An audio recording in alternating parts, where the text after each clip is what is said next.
The horn of the gods sounded so loud very early in the morning. It was always a fearful thing. The sound of the horn signifies that something terrible has happened, something unheard of, something considered an abomination. Who could have defied the gods? Ajali asked his wife as he struggled to gather his wrapper around his waist. What abomination is this? Oke cursed under his breath as he wore his cap. What would this act bring? The women pondered together as they filed out of their huts while the men raced towards the shrine. The land of Akeze has known prosperity for years now.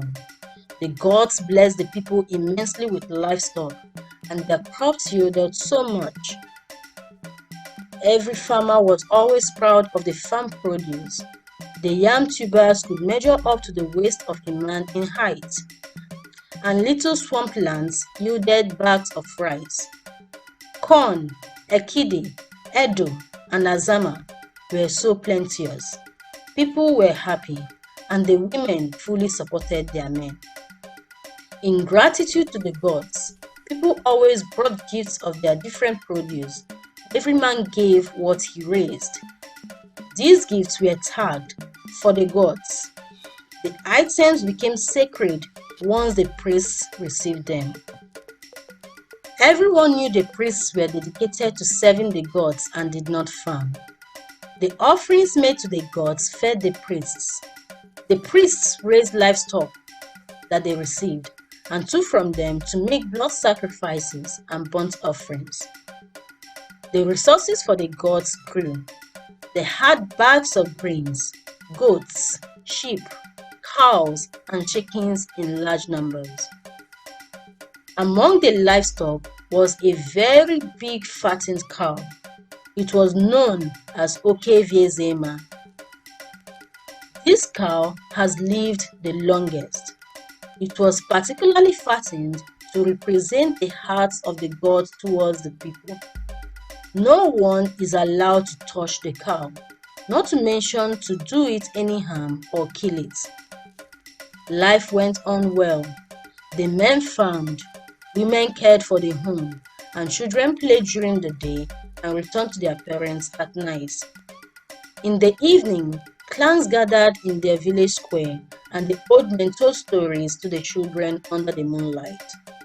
Everything was fine until one day, the whole village awakened to the sound of the horn, the dreaded horn of the gods. Abomination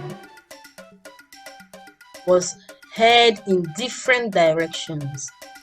Some people spat on the floor and heaved their shoulders to show they did not stand for evil.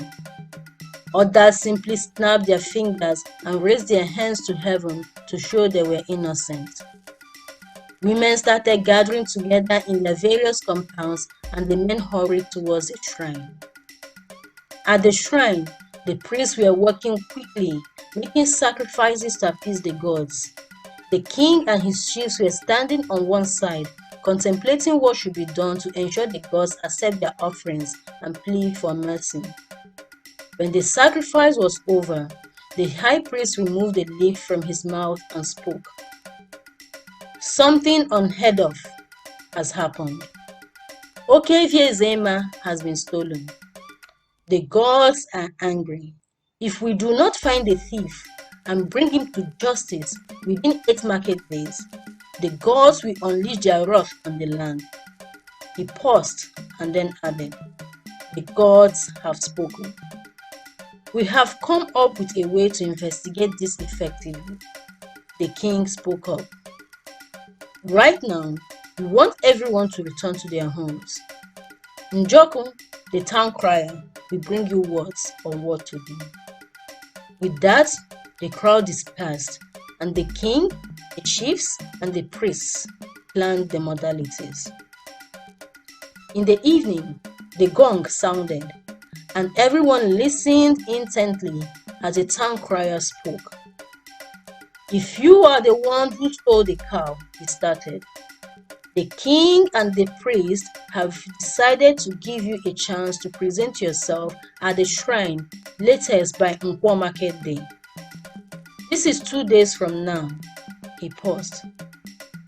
This is from the gods and the king, he added, beating 3 strokes on his gong to show his message has ended. Days passed.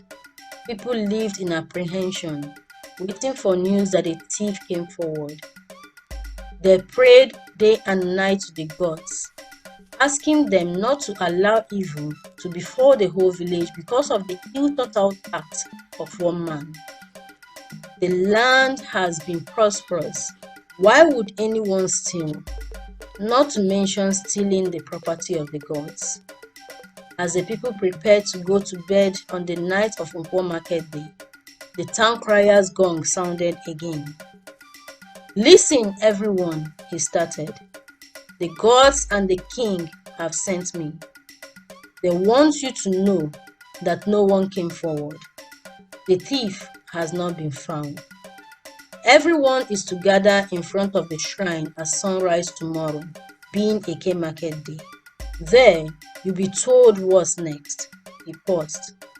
The gods and the king have spoken. Ended. At sunrise, the villagers gathered at the shrine. No one went to the farm or market. Soon enough, the king and the chief priest emerged from the inner chamber of the shrine. I would have said now, but what is good about the morning? The king started. Let's go straight to why we are here. He paused. Since the thief refused to come forward, the king continued, we have devised a way to catch him. Aided by the gods, today we will avert this evil and the dark clouds will go away from this village. First, the women and children should move to the right and all the men to the left.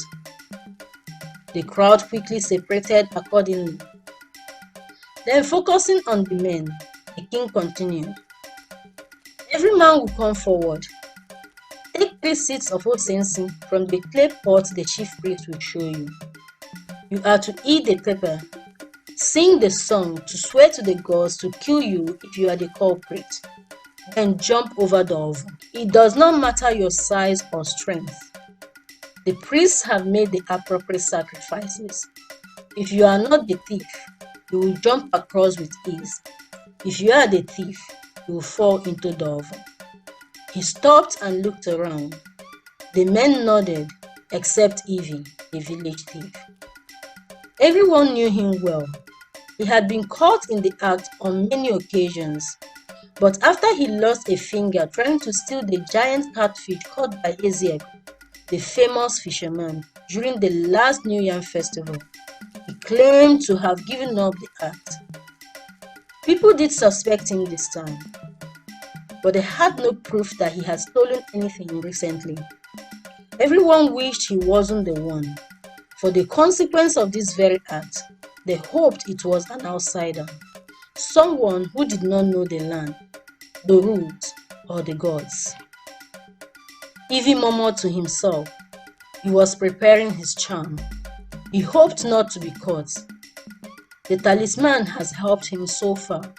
No one knew he never gave up stealing. The stolen items that their cases have remained unsolved were his doing. He trusted his charm would help him this time as well. I will go first, the king's voice called him back to present. I am also a man. With that, the king set down his crown, walked to the chief priest, took 3 seeds of osensi from the clay pot, filled them, and sang.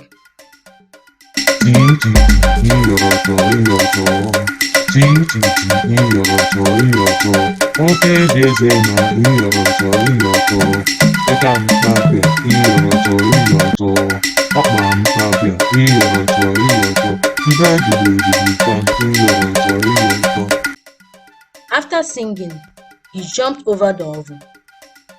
The people cheered, and one by one, all the men jumped over the oven. The last to come was Evie. Everyone watched as he stepped forward, took a little stone from his pocket, blew on it, and muttered some words. He then took 3 seeds of those sensi and ate. Then he sang.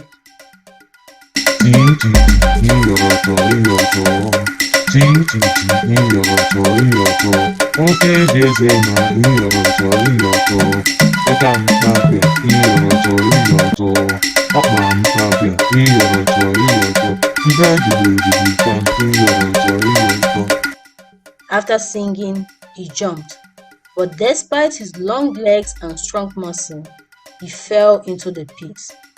The gods took his life. The villagers dispersed and went home in peace. There was nothing to be said by anyone.